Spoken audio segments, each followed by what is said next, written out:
Сайн байцгаана уу? Та бүхэнд өдрийн мэнд хүргэе. Хаан банкны харилцагчийн үйлчилгээний газрын захирал Эрдэнэ Цэцэрлэг. За Хаан банк нь 2023 оноос 2025 оны хооронд 3 жилийн хугацаанд олон улсын цахим хэрэглэгчийн туршлагын стандарт буюу IDC-ээс 2022-ыг үйл ажиллагаанд амжилттайгаар нэвтрүүлээд нутагшуулчаад Бритиш стандарт институтээс 98%-аар бол үнийг хамгаалж чадна гэдэг суужээ. Тэгээ үүндээ бол бид Хаан банкны нийт ажилтнууд бид бүхэн бол одоо маш баяртай байна. Энэхүү стандартыг үйл ажиллагаанд анх яагаад нэвтрүүлж эхэлсэн бэ гэх юм бол Хаан банкны нийт одоо санхүүгийн гүйлгээний 99.4% нь цахимаар хийгдэж байна.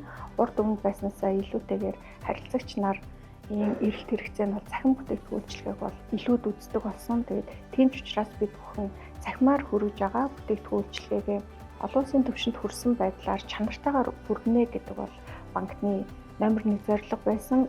Энэ зорилтойгоо биелүүлэхэд олон улсын цахим хэрэглэгчийн туршлагын стандарт бол маш том дэмжлэг үзүүлсэн гэж хэлэхээр байна.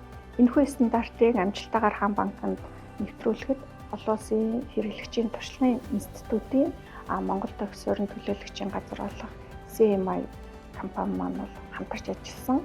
Тэгээд маш одоо мэрэгжлийн чадварлаг энэ зөвлөх үйлчилгээг үзүүлээд бидэнтэй бас ингэж нэгт 3 жилийн турш ингэж хамтарч ажилласны үндсэн дээрээс үр дүн нь бол бас өндөр гарсан гэж хэлэхээр байна. За тэгээд эдгээр сайжруулалтуудыг бүгднгийн нийлүүлээд яг л нэг л хэмжигдэхүүнээр илэрхийлээд хэлээ гэх юм бол Хаан банкны харилцагчаас авж байгаа сэтгэл ханамжийн судалгаагаар илэрхийлж хэлэхээр нь за 23 онд байсан Хаан банкны харилцагч нар банкнд өгчээсэн үнэлгээ сэтгэл ханамжийн судалгаа 25 оны одоо яг өнөөдрийн байдалтай ингээ харьцуулаад харахад даруй 20 пунктээр өссөн гэсэн ийм маш том амжилтыг бол энэхүү стандартыг нэвтрүүлж нутагшуулснараа Хаан банкнд бол бий болчиход байж байна. Тэгээд үүнийгээ та бүхэндээ хуваалцах бол маш баяртай байна.